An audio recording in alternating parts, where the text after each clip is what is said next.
Hello and welcome. Thank you for joining us. My name is Troy Peterson. I'm with Fidelity National Title, and I have two friends and colleagues with me who are real estate professionals here in the greater Phoenix area. So our goal is to bring you some market insights as to what's happening in our local market. So with me is Eric Murrieta from Homeowners Financial. If you'd say hello, Eric. Hi, how's everybody doing? Thanks, Troy, for having us. It's fun. Yeah, welcome aboard. And also Elise Fay from eXp Realty. Hi, Elise. Hi, Troy. Hi, Eric.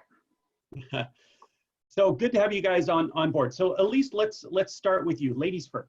Tell us a little bit about what's happening on the real estate side of things, in the market, buyers and sellers, kind of what's pressing and what are you seeing right now? So I'm seeing that there's still a strong demand in our marketplace. There's been a little bit of a pause. People are a little cautious and, playing it safe right now, but we have, I think, a lot of demand still in the market. So I'm encouraging buyers who are thinking, hey, I wanted to start looking for a home in the next, month or two, keep moving forward.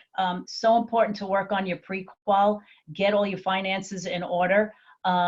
Because once this goes away, I believe, we as a team feel that this is going to be an extremely strong market and we're going to finish out the second half of the year huge.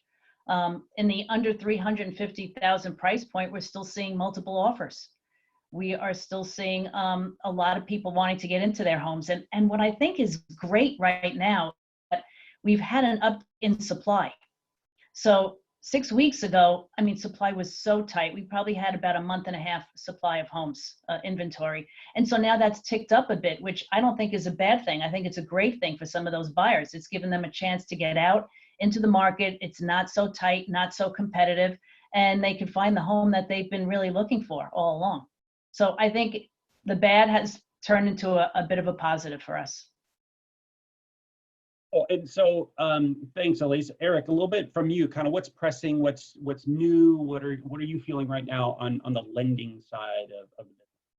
Yeah, I really love what Elise was saying. Obviously, we love the technical side of it, Elise and I do, and to know that there is a little bit of an uptick in supply is good. For first-time home buyers and people that are interested, we've got to get you in and looking at your finances and putting a solid plan together for you to make sure that buying a home is the right next step for you. So obviously loving that. I think the two things, one thing that's really technical right now that we're just counseling our clients through on the lending side is, there's a lot of concern, obviously, with COVID and how it's impacting people and their jobs. We know the jobs numbers were 6.6 million people applied for unemployment.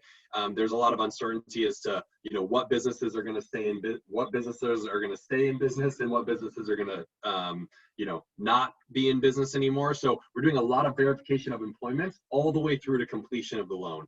We've always done them in the past, but we just need clients to work with us and understand that keep working. You're going to need to provide more pay stubs. You're going to need to provide stuff the day of closing and even the day before, with their HR and stuff. So we're just needing a little bit more involvement from clients there. And then the second thing for me right now is there was so much volatility in March. The nice part is the last week or so, things have kind of calmed down a little bit. People feel like they're settling into maybe a little bit of this new normal with people working from home.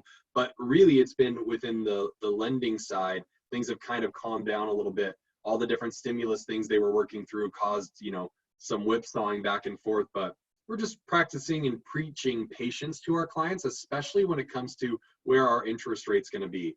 They don't have to panic or fear that rates are going to jump up anymore. We foresee them staying low for, the foreseeable future. I don't have a crystal ball, but based on the technicals that we're seeing at this current moment, they should stay low for a while. And so there's no rush in doing anything. So preaching patience. Yeah, good word. Stay patient. So Elise, back to you for a second.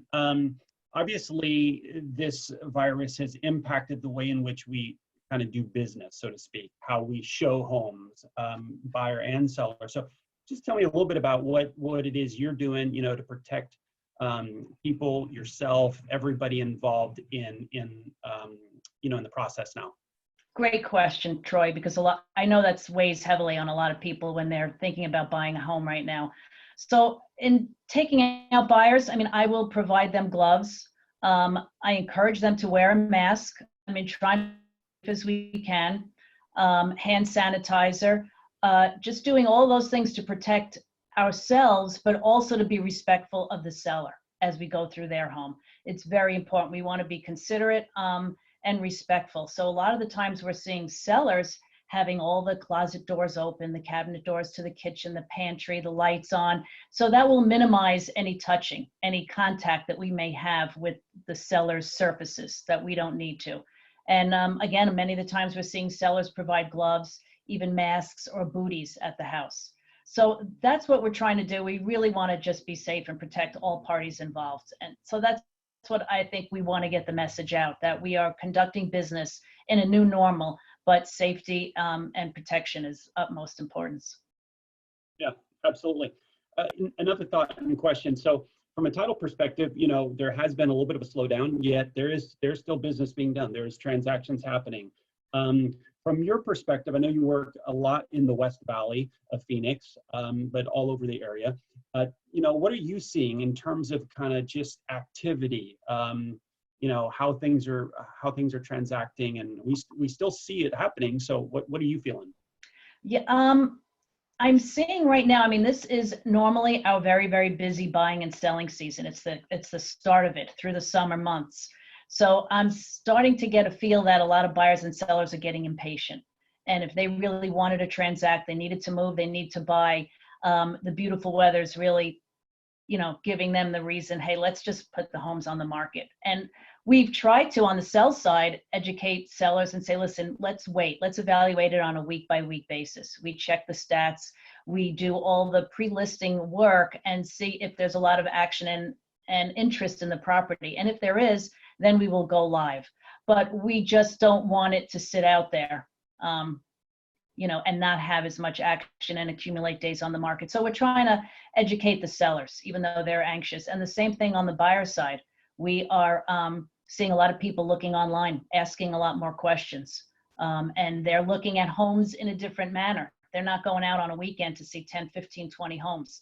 They're going to be very selective.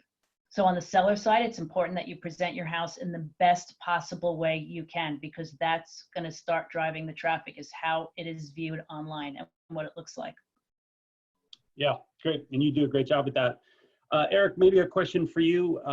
So let's talk about maybe somebody that's been trying to buy in the last few months. Maybe they're even a first-time home buyer, and now all this is hit. Maybe they're a little nervous, they're uncertain. Kind of how are you advising those, you know, first-time home buyers that you're coming across?